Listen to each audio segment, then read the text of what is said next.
ଏହି ସାରା ସଂସାର ହେଉଛି ସଂକଳ୍ପର ଭାବର ପ୍ରତିବିମ୍ବ ଓ ପ୍ରତିଧ୍ୱନି।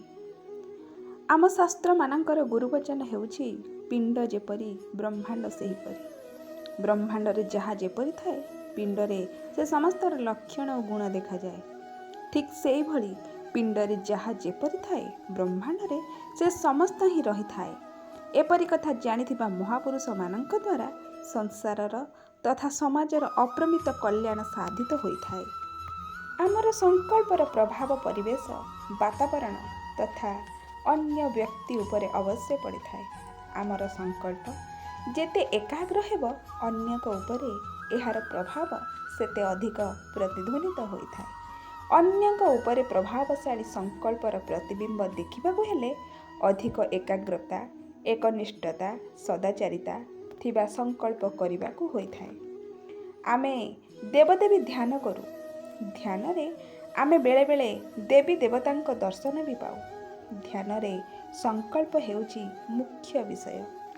କୌଣସି ଦେବଦେବୀଙ୍କୁ ପ୍ରଥମେ ଆମେ ମନରେ ସଂକଳ୍ପ କରୁ ଦର୍ଶନ ନିମନ୍ତେ। ଆମେ ଏହି ସଂକଳ୍ପିତ ଦେବୀ ଦେବତାଙ୍କୁ ଏକାଗ୍ରତାର ସହିତ ଧ୍ୟାନ କଲେ ନିଶ୍ଚୟ ମନଶ୍ଚକ୍ଷୁରେ ସେହି ଦେବ ବା ଦେବୀଙ୍କୁ ଦେଖିପାରୁ। ମାତ୍ର ଏହା ପ୍ରତିଦିନ ସମ୍ଭବ ହୋଇପାରେ ନାହିଁ, କାରଣ ଆମର ଭାବ ସଂକଳ୍ପ ପ୍ରତିଦିନ ସମାନ ଭାବରେ ଏକାଗ୍ର ହୋଇପାରେ ନାହିଁ। ଆଉ ଯଦି ବା ପ୍ରତିଦିନ ଆମକୁ ଦର୍ଶନ ମିଳୁଥାଏ ତେବେ ସେଥିରେ ଆମର ଲାଭ ବା କ'ଣ ହେବ? ତେଣୁ ଏଥିନିମନ୍ତେ ଆଗ୍ରହ ନ ରଖିବା ଭଲ। ଆମର ସଂକଳ୍ପ ଅନ୍ୟମାନଙ୍କୁ ପ୍ରଭାବିତ କରୁ ଏପରି ଭାବନା ବି ସବୁବେଳେ ରଖିବା ଉଚିତ ନୁହେଁ। ଆମେ ଆମର ପରମ ଲକ୍ଷ୍ୟ ପରମାତ୍ମା ପ୍ରାପ୍ତି ଉଦ୍ଦେଶ୍ୟରେ ଅଗ୍ରସର ହେବା ବାଞ୍ଛନୀୟ। ବଳବାନ ଶରୀର ଯେପରି ଦୁର୍ବଳ ଶରୀର ଉପରେ ପ୍ରଭାବ ପକାଏ, ଠିକ୍ ସେହିଭଳି ବଳବାନ ମନ ଦୁର୍ବଳ ମନ ଉପରେ ପ୍ରଭାବ ପକାଇଥାଏ। ମିଥ୍ୟା ବାସନାଯୁକ୍ତ ମନ ପାପୀର ମନ ହୋଇଥାଏ ଓ ଏହା ସର୍ବଦା ଦୁର୍ବଳ ମନ ହୋଇଥାଏ। ଆମର ମନ ଯଦି ବଳବାନ ହୋଇଥାଏ ତେବେ ଭୂତ ପ୍ରେତ, ଗୁଣି ଗାରେଡ଼ି ଆଦି କିଛି ପ୍ରଭାବ ପକାଇପାରେ ନାହିଁ। ଆମ ମନ ଯଦି ସତ୍ୟର ଈଶ୍ୱରଙ୍କ ନିକଟତର ହୋଇଥାଏ ତେବେ ତାହା ଉପରେ ମିଥ୍ୟା ବାସନାଯୁକ୍ତ ବ୍ୟକ୍ତିମାନଙ୍କ ପ୍ରଭାବ ଆମ ଉପରେ ପଡ଼ିପାରେ ନାହିଁ।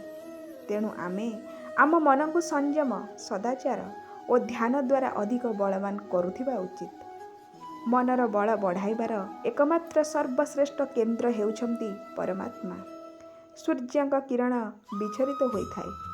ଏହା ବିଶେଷ ଉଷ୍ଣତା ପ୍ରଦାନ କରେ ନାହିଁ, କିନ୍ତୁ ଏହି କିରଣମାଳାକୁ ଯବକାଚ ମାଧ୍ୟମରେ ଏକତ୍ରିତ କରି କୌଣସି ବସ୍ତୁ ଉପରେ ପକାଇଲେ ତହିଁରୁ ଅଗ୍ନି ଉତ୍ପନ୍ନ ହୋଇଥାଏ। ଠିକ୍ ସେହିଭଳି ଚିତ୍ତର ଅନେକ ପ୍ରକାର ପ୍ରବୃତ୍ତି ବିଚ୍ଛୁରିତ ହୋଇ ମନକୁ ଚଞ୍ଚଳ କରିଥାଏ।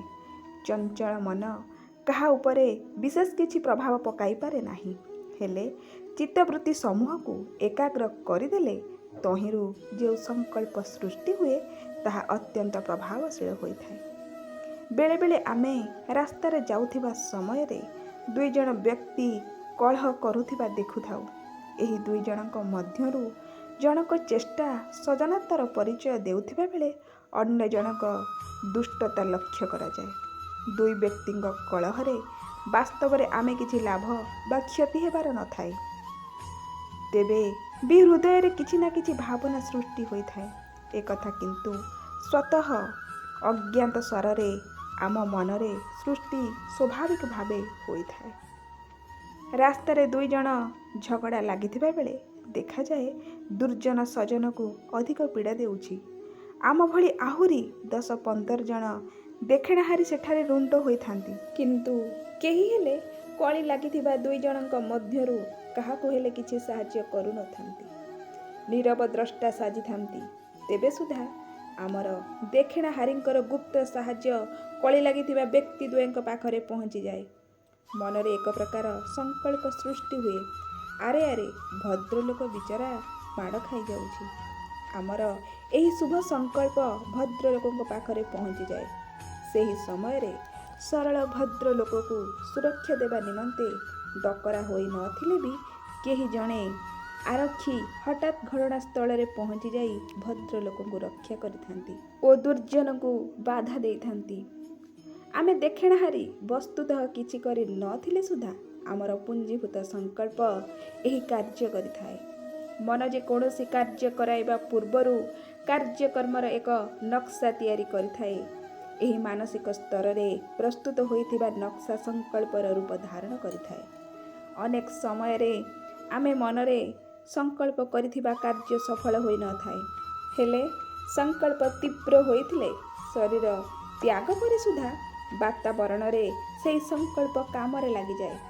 ଏହି କାରଣରୁ ମହାପୁରୁଷମାନେ ନିଜ ନିଜ କାର୍ଯ୍ୟପନ୍ଥାର ନିର୍ଦ୍ଦିଷ୍ଟ ଉଦ୍ଦେଶ୍ୟ ସ୍ଥିର କରିଦେଇଥାନ୍ତି। ସେହି କାର୍ଯ୍ୟ ସେମାନେ ବଞ୍ଚିଥିବା ସମୟରେ ଯଦି କୌଣସି କାରଣରୁ ପୂରଣ କରିପାରି ନଥାନ୍ତି, ତେବେ ପରବର୍ତ୍ତୀ କାଳରେ ତାହା ଅବଶ୍ୟ ପୂରଣ ହୋଇଯାଇଥାଏ ସ୍ୱତଃ। ଅତୀତରେ ଅନେକ ମହାପୁରୁଷଙ୍କ ମାନସିକ ସଂକଳ୍ପ ସେମାନଙ୍କ ଦେହାନ୍ତ ପରେ ସମାଜର ଦେଶର ବହୁ କଲ୍ୟାଣ ସାଧନା କରିଥିବାର ଦୃଷ୍ଟାନ୍ତ ଅଛି। ଆମମାନଙ୍କର ସଂକଳ୍ପ ଏହା ପ୍ରକାଶିତ ହେଉ ଅଥବା ଅପ୍ରକାଶିତ, କଲ୍ୟାଣକାରୀ ହେଉ ଅଥବା ଅନିଷ୍ଟକାରୀ, କେବେ ବି ବ୍ୟର୍ଥ ଯାଏ ନାହିଁ। ସଂକଳ୍ପରେ ସୃଷ୍ଟି ହେଉଥିବା ଶବ୍ଦ କଦାପି ନଷ୍ଟ ନ ହୋଇ ଆକାଶରେ ଗଚ୍ଛିତ ରହିଥାଏ। ମହାପୁରୁଷମାନେ ତେଣୁ ଆକାଶ ଓ ଅନ୍ତରିକ୍ଷକୁ ଶବ୍ଦର ଗନ୍ତାଘର କହିଥାନ୍ତି। ମଣିଷ ଜନ୍ମ ହୁଏ, ଜୀବଜନ୍ତୁ ଜନ୍ମ ହୁଅନ୍ତି ଓ ମରନ୍ତି, ହେଲେ ମୃତ୍ୟୁ ପରେ ବାତାବରଣରେ ସଂକଳ୍ପର ସ୍ପନ୍ଦନ ରହିଯାଏ। କେତେକ ଚଳଚ୍ଚିତ୍ର ଦେଖିବାକୁ ସିନେମା ହଲ୍କୁ ଯାଆନ୍ତି। ସିନେମା ଦେଖି ଆସିବା ପରେ ସିନେମାର ଅଭିନେତାଙ୍କ ଆବଭାବ, କଥାବାର୍ତ୍ତାର ଢଙ୍ଗ ତଥା ପୋଷାକ ପରିଚ୍ଛଦର ଷ୍ଟାଇଲ କିନ୍ତୁ ଦେଖଣାହାରୀଙ୍କ ପାଖରେ ଦେଖାଯାଏ। ଚାଲି କଥା କହିବାର ଢଙ୍ଗ, ଚାହାଣୀ, ଲୁଗାପଟା ଆଦି ଦେଖିଥିବା ସିନେମାର ଅଭିନେତାଙ୍କୁ ସ୍ୱତଃ ଅନୁକରଣ କରିବାରେ ଲାଗେ। ସେମାନଙ୍କର ମନ ସିନେମା ଦ୍ୱାରା ପ୍ରଭାବିତ ହେବାରେ ଲାଗେ। ସେହିଭଳି କୌଣସି ନିପଟ ନିରୋଳା ବ୍ୟକ୍ତିକୁ କୌଣସି ଶୁଦ୍ଧ ପବିତ୍ର ସାଧନାସ୍ଥଳୀକୁ ନେଇ ଆସିଲେ ସାଧନାସ୍ଥଳୀର ପ୍ରଭାବ ଦ୍ୱାରା ପବିତ୍ର ବିଚାର ଚିନ୍ତା ପ୍ରଭାବିତ ହୋଇ ଶୁଭଦାୟକ କଲ୍ୟାଣକାରୀ ସଂକଳ୍ପ ଜାତ ହୋଇଥାଏ। ସଂକଳ୍ପର ସୂକ୍ଷ୍ମତା ଓ ଦୃଢ଼ତା ଅତ୍ୟନ୍ତ ପ୍ରଭାବଶାଳୀ ହୋଇଥାଏ। ସଂକଳ୍ପର ସ୍ପନ୍ଦନ ଅବଶ୍ୟ କାର୍ଯ୍ୟ କରିଥାଏ। ଆଉ ସବୁଠାରୁ ଶ୍ରେଷ୍ଠ ସଂକଳ୍ପ ହେଉଛି ଈଶ୍ୱର ପ୍ରାପ୍ତି। ଈଶ୍ୱର ପ୍ରାପ୍ତି ନିମନ୍ତେ ଦୃଢ଼ ସଂକଳ୍ପ କରି ଏକାଗ୍ରତା ଏବଂ ଶ୍ରଦ୍ଧା ତଥା ତତ୍ପରତା ପୂର୍ବକ ମନ ଲଗାଇ ଦେଲେ ବିଳମ୍ବରେ ହେଉ ପଛେ ସଂକଳ୍ପ ସାକାର ହୋଇଥାଏ।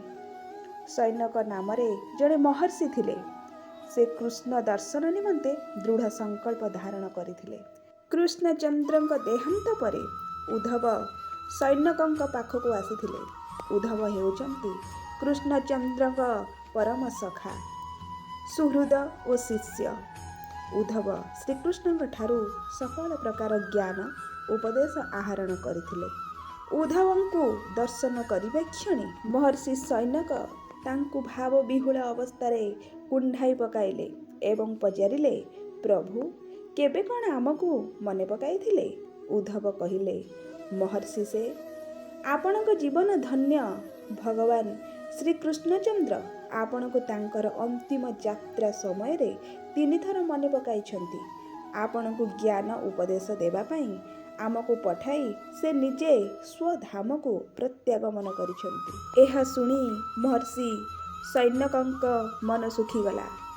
ସେ ପଚାରିଲେ, ତାହେଲେ କ'ଣ ଆମେ ଭଗବାନଙ୍କ ଦର୍ଶନ କେବେ ବି ପାଇବୁ ନାହିଁ? ଭଗବାନ ଏଡ଼େ ନିଷ୍ଠୁର ହେଲେ କାହିଁକି?